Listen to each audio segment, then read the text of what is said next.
Bom dia, hoje quinta-feira, 12 de março, estamos iniciando mais uma reunião matinal. Por aqui, as tensões permanecem em relação a Congresso e Planalto. Saiu também a ata do Copom, enviaremos mais detalhes após a reunião matinal.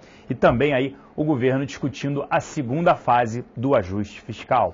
Lá fora, bolsas não operam com uma tendência única. O Dow apresentava queda futuro em Nova York, enquanto que a S&P operava em alta. Na Europa, a mesma coisa, né? França e Espanha mostrando deflação, né? Que é o CPI, para baixo, enquanto que a Alemanha mostrando inflação, justamente o que o governo alemão pretende, né? Que inflação gerando aí consumo. Vale destacar a China também colocando aí proteção, né, para os bancos, e os empréstimos lá não tem proteção, não tem seguro, impressionante isso. Os bancos sempre acabam salvando e injetando mais capital, injetando mais aí empréstimo e liquidez para ver se os países apresentam, né, os países não, desculpa, a economia chinesa é impulsionada e volta a crescer. Mineradoras operavam em alta hoje cedo. O que surpreendeu hoje foi a Coreia do Sul, que reduziu, né, o Banco Central da Coreia do Sul, Banco da Coreia do Sul, ele reduziu as taxas de juros, né, em 0,25 pontos percentuais para incríveis 1,75% ao ano. É o menor nível histórico de taxa por lá. Petróleo operando em alta, tanto o Brent quanto o WTI. Para falar como abriu aqui, como é que está o índice futuro aqui e também o dólar, eu convido hoje Caio Toledo. Bom dia, Caio. Bom dia, Celso. Bom dia, SP. Vamos lá, pessoal, fazer um giro aqui primeiramente pelo mercado futuro, falando aqui sobre o índice dólar. Ontem o dólar, nós vimos aí o dólar trabalhando em forte alta, fechando 344,50, uma alta de 0,79. O índice futuro fechou a 49.460, também trabalhando em alta aí de 1,63. Falando um pouco sobre os players, ontem, investidor estrangeiro no índice vendeu 2.027 contratos e agora está posicionado em net comprador 73.809 contratos. Já no dólar, investidor estrangeiro ontem comprou 12.148 contratos e agora está posicionado net comprador em 237.619. Falando um pouco sobre operações, como sempre podemos ter operações tanto no dólar como no índice, em cima daquelas estratégias que sempre seguimos, e também YouTube 4, BBDC4, HTX3 e BRML3. Bom, por enquanto a minha parte é só isso e volto com você, Celso. Obrigado, Caio, né? A ata do Copom aí destacando, né, principalmente mais ajustes virão. O mercado, né, próprio financeiro, nas curvas de DI, já colocam entre 0,5 a 0,75 um aumento no final de abril, na próxima reunião do Copom. Né? Isso levaria a taxa entre 13,25 até 13,5. E já se fala-se numa Selic na casa de impressionantes 14%, com projeções de IPCA na casa de 8%. Então, quer dizer, a Selic superando aí as estimativas, muito por conta desse câmbio também e do próprio a inflação que vem superando aí as expectativas de todos. Aqui na casa o fluxo, vale destacar o fluxo estrangeiro, mas primeiro falando do fluxo local, foi net vendedor em 23 milhões de reais. Compraram Ambev, Brasil Foods, Fibria, JBS e Vivo. Foram vendedores de Banco do Brasil, BB Seguridade, Itaúsa, Itaú e Natura. Nas duas pontas operaram Cetip, Itaúsa, Multiplan, SUSB e Vale 3. De estrangeiros terminaram o dia net compradores em 151 milhões de reais. É isso mesmo, o fluxo bastante comprador. O que nos chama a atenção, a gente já vem destacando isso, né? O nível de bolsa em dólar acaba sendo atrativo para o investidor estrangeiro. Para o local não, porque nada mudou, só de 50 para 48 mil pontos. Mas para o estrangeiro, estamos no menor patamar em 6 anos. Isso chama a atenção dos investidores estrangeiros. A bolsa a 15.500 pontos em dólar, enquanto que na crise de 2008, ela só bateu e voltou em 12.700 pontos. Isso pode continuar atraindo um fluxo de investidores estrangeiros para cá. Destaque para eles, compraram Bradesco, Cielo, Itaú, Petro 4 e Vale 5. Dentre as 5 destacadas, nós gostamos, Bradesco, Cielo e Itaú. Vendedores, né? Eles venderam Brasil Foods, B2W, HGTX, JBS e Ultrapar. E nas duas pontas, Ambev, Braskem, que sofreu bastante ontem, Gol, OIBR4 e PK. Falando de Braskem, né, as ações sofreram na casa de 20% ontem, indicando possíveis, né, apareceu no nome da companhia em delação premiada do doleiro Iosef. Então, vai discutir isso, as ações sofreram bem, vale a pena comprar ou não? Você tem dois riscos para a companhia. Primeiro é esse da propina e segundo, os dois maiores acionistas da companhia são Petrobras e Odebrecht. A Petrobras já falou que pretende desinvestir quase 14 bilhões de dólares. A posição da Petrobras, está no relatório matinal, é de hoje, preço fechamento de ontem, 2,5 bilhões de reais. Imagina se a Petrobras resolve vender sua posição na Braskem.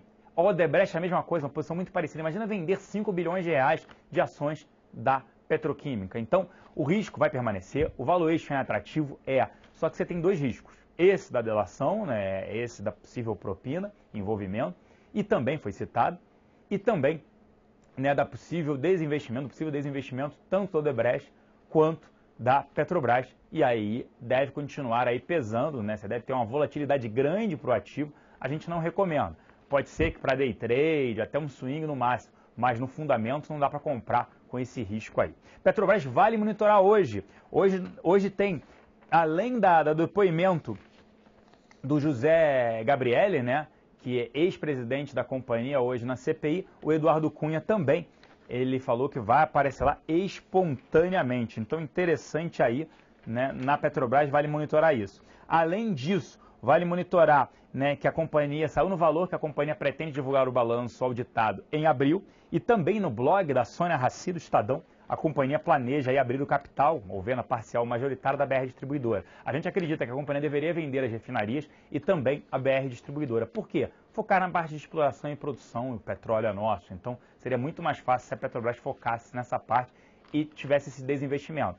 Tem só uma discussão, né? Se ela pretende vender 40 bilhões de reais em ativos, na casa de 14 bilhões de dólares, é uma privatização desses ativos. Esse é um ponto interessante aí, justamente o partido que controla, né, o governo que controla a companhia, sempre falando mal de privatizações, e estaria privatizando aí em torno de 40 bilhões de reais em ativos da petrolífera. BR Malls, o resultado operacional bom, mas todo mundo já conhecia, né, same-store sales, né, a parte de vendas das mesmas lojas, vendas das mesmas áreas, também a parte de aluguel que ela divulgou dia 28, né, de janeiro, uma prévia operacional, 28 de fevereiro, desculpa, uma prévia operacional. O resultado vem em linha com as expectativas, né, bom, mas em linha. Não acreditamos que o impacto seja neutro. O mercado vai estar muito mais olhando taxa de juros, né, a curva de juros, do que o resultado para a companhia. Destacando também CSN, resultado bem forte acima das expectativas. O EBITDA veio 22% acima das expectativas e o mercado esperava um prejuízo na casa de 220 milhões e veio um lucro de 67 milhões. Impressionante aí, o câmbio favoreceu. Além disso, você teve uma certificação das reservas, né? Uma empresa contratada para divulgar qual é a certificação, analisar e falar, olha, aqui deve ter, em média, isso aqui de minério, esse percentual de minério. E aí, foi feito em 2007, agora foi revisado um aumento de 85% segundo essa empresa que certifica as reservas. Outra notícia positiva. A gente segue cético com o setor de siderurgia muito pelo mercado doméstico, né? Melhorou no mercado externo por conta do câmbio, as exportações, mas o mercado doméstico permanece. Linha branca, linha marrom e automóveis, vendas muito ruins. É óbvio que o câmbio tende a ser positivo para a companhia e continuar puxando e melhorando o resultado da mesma. Não recomendamos posição, né, no ativo, mas ele deve subir, deve reagir positivamente, tanto ela quanto os Minas e também Gerdau. A gente prefere para a exposição a dólar, Suzano e também Embraer. E vale destacar, por último, mas não menos relevante, setor educacional, quer dizer, muito ruim, toda hora notícia negativa, o tempo inteiro, todo dia sai uma notícia negativa, e agora a notícia, não só a gente está vendo na mídia como um todo, né, filas para renovar, para conseguir o FIES, não está sendo aprovado, uma dificuldade muito grande dos alunos, e agora na Folha saiu hoje que o FIES terá vagas de financiamento limitadas.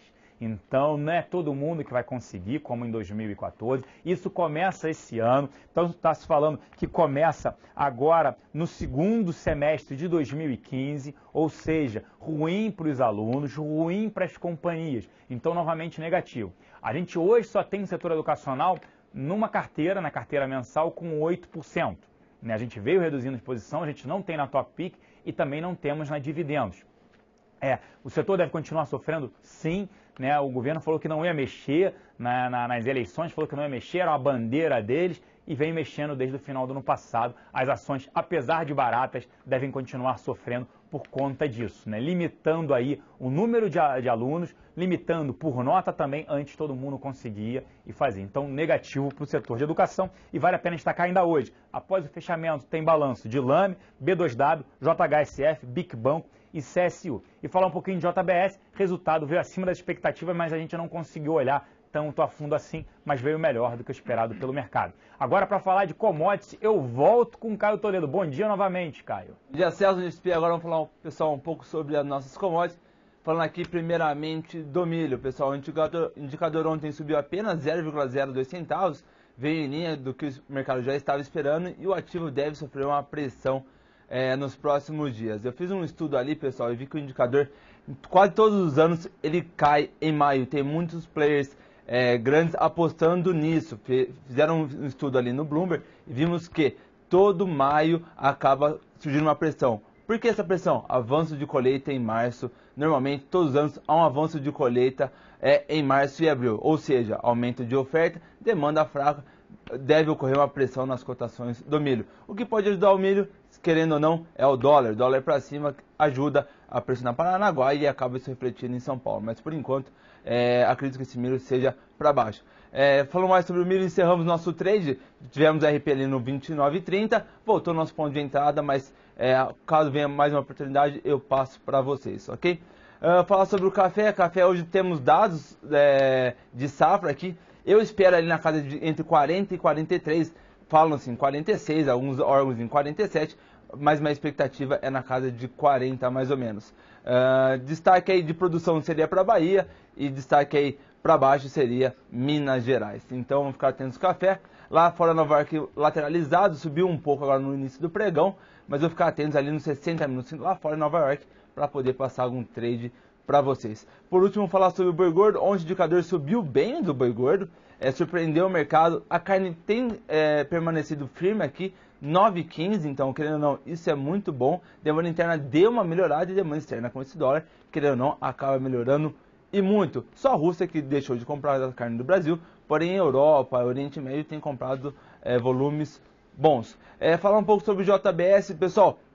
Ontem eu comentei que estava querendo JBS devido ao balanço, mas o que eu estava querendo dizer a vocês é que o balanço seria bom, mas o ano 2015 será melhor. Como as ações precificam para frente e não para trás, eu acho que foi essa queda, ok? Mas eu acho que a companhia continua bem, eu acho que esse ano o dólar deve ajudar. Eu vou, junto com o Celso, analisar o balanço, mas eu acredito que lá fora, as empresas lá de fora do JBS, que foram as melhores, devido a todo o cenário macro, e ainda a empresa recebe, seu faturamento é quase 80% em dólar. Então, pessoal, fica aí nosso vídeo das commodities. Eu volto com o Celso.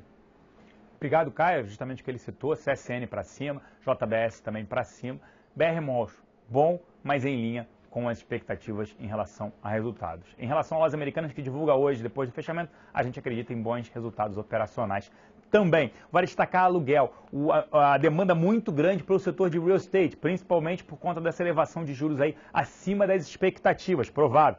PDG, Cirela e Tecnisa. Ontem teve um recall em Tecnisa. O que é isso? É o doador que acaba puxando o papel de volta. 400 mil ações, e aí no leilão o ativo acabou fechando, subiu, né, em relação ao preço antes do leilão. Vivo também chamando bastante atenção, bastante demandado, e Itaú também bastante demandado, o setor de bancos. Como a gente destacou também, por conta desse câmbio, a gente pode esperar aí um fluxo maior de investidores estrangeiros. Ontem nós fomos net compradores, né, na casa, estrangeiros na casa de 150 milhões de reais, chamando bastante atenção em relação a isso.